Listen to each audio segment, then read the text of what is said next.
Hey everyone. So I wanted to hop in here and talk about modifiers. There are a few modifiers that I don't think we all know about, and they're modifiers we could be using and should be using in some cases. So I wanted to touch on a few, mostly telehealth modifiers and a couple others that you might not know about. So of course, we all know about 95 and GT. Those are the standard telehealth modifiers that we've all been using for years when we've been billing for our telehealth clients. But before I get too far into that, I'm Kim Tolson. I help insurance-based therapists learn how to bill correctly and accurately so they don't have to pay billers a fortune. I make it my mission to investigate different billing options and identify new trends in the billing world, and also investigate other information and updates that are happening, and then bring that information to you because I want to make sure billing insurance in your private practice goes smoothly and easily and you have all the information to do it correctly so we can spend time helping our clients and not have to worry about this too much. So if you're interested in learning more about all these different insurance billing topics, please click subscribe and follow me for more videos. I try to update these at least once a week. So I hope you'll follow me and learn more about insurance billing in your private practice. So as I was saying, we know about 95 and GT for telehealth modifiers, but there's a couple other ones you may not know about. So I wanted to let you know about those today. So there's a modifier 93, and this is used for audio only sessions with your client. So 93 is an audio only telehealth code that was effective January 1st, 2022, actually. And a lot of us don't even know about this code and we aren't using it. So the way this modifier is described is services that are provided via telephone or other real-time interactive audio-only telecommunications system. So this is basically saying if you're having a phone call with your client, modifier 93 is the modifier you want to use to let the insurance company know that it was an audio-only phone session. So I don't think most of us are using it. I really haven't been using it, although I rarely have a phone session. But I did hear that Medicare is going to actually want you to start using this starting January 1st, 2023 for audio only sessions. I don't know why they do this to us, why they want to use all these different modifiers, but that's the latest update on the 93 modifier that I found. I'll link down below to where I found that information. Okay. And I just want to give a little background about this. A lot of people don't know that before the pandemic, we actually were not allowed in most cases to do audio only sessions with our clients. So we weren't allowed to just have a phone session. Most of the licensing boards did not allow it. I know mine in Virginia had a very specific statement that said audio only sessions are not considered therapy and you can't do them basically. So it was a big no-no before the pandemic. When the pandemic hit, we basically were trying to just get services to our clients any way we could. We had, elderly clients, clients without the internet, clients that couldn't access this anymore. So we had to go to phone usage. And when the public health crisis was first determined and established, it was said that audio only sessions would be allowed. And that came from CMS and Medicare and trickled down to the other insurance companies, which did supersede what our states were saying was okay for therapy. So as of right now, as far as I know, audio only sessions are still allowed for most states. However, you can go and send an email to your licensing board and just double check that to make sure you're still allowed to do that because you don't want to lose your license over having a phone session. So check that out.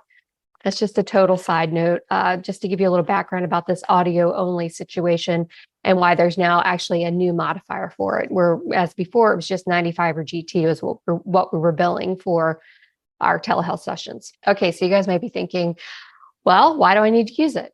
I mean, I've been using 95 and GT. It's been fine. It's no big deal. Who cares, right? Technically, you want to follow the billing guidelines for each insurance company you're credentialed with. And secondly, one thing that could happen is, let's say you write in your progress note that it was an audio only session, but on your claim form, you put 95 and you failed to use 93. And that's what the insurance company wants you to use. So let's say hypothetically, they decide that they're going to come and audit you. So the auditor's going through and they say, oh, well, the way you bill for this does not match up with what you wrote in your progress note. You're saying it was, 95 and clearly you wrote right here in your note, it was a 93.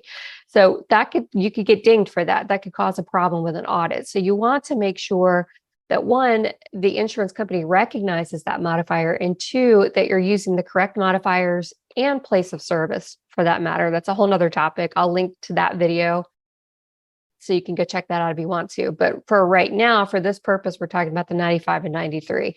So if that's what the insurance company wants you to use, for example, Medicare, starting January 1st, 2023, you need to make sure you're using it because you might get audited and that could cause a problem for you. Now, when I'm saying call the insurance company, it's important.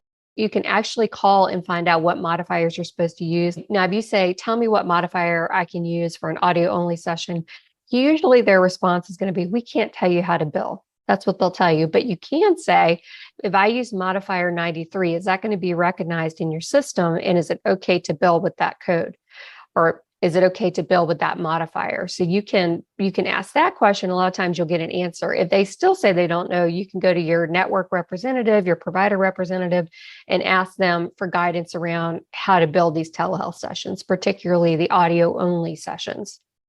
Okay, so check that out because you may decide, okay, great, Kim, thanks for the video. I'm going to use 93, and then you go bill 93 and it gets denied.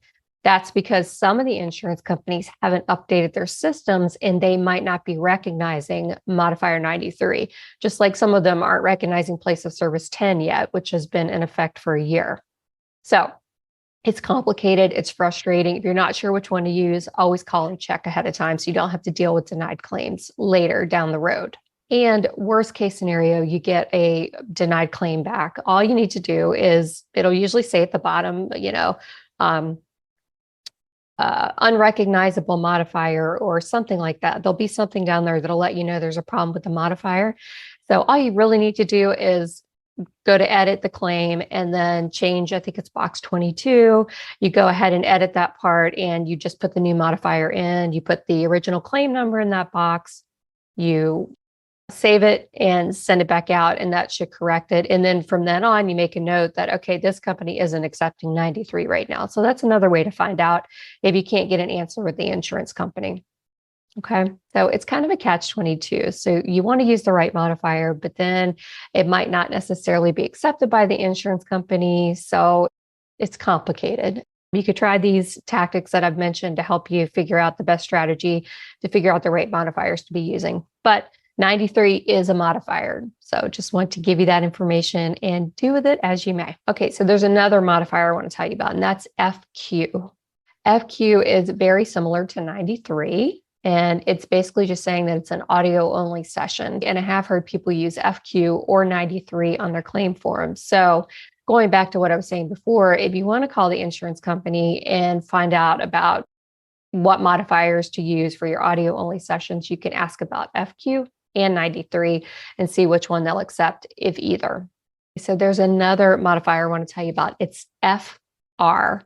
So this modifier means it's a supervising practitioner modifier. So that's basically indicating that you are in a video telehealth session with someone you're supervising, and you were also in with the client. You were basically overseeing a session between a supervisee and a client that they were seeing.